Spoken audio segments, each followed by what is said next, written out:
Request करी मंच उपरକୁ ଆସିକି ତାଙ୍କ ସମ୍ମାନ ଗ୍ରହଣ କରିବା ପାଇଁ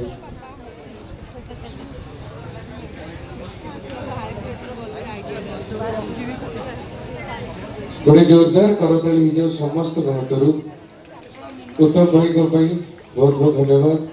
तो अभी मंच को अनुरोध करी आम अनुष्ठान मुख्य नायिका सोनाली पंडा सोनाली मैडम को स्टेज ऊपर को अनुरोध करी सम्मान ग्रहण करने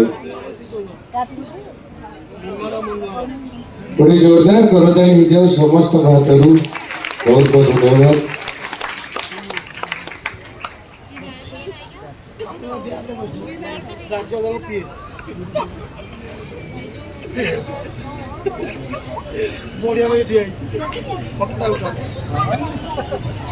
बहुत बहुत धन्यवाद आम यात्रा अनुष्ठान तरफ कमिटर मेम्बर मान को बहुत बहुत धन्यवाद। एवं चली जावा आमर नाटक को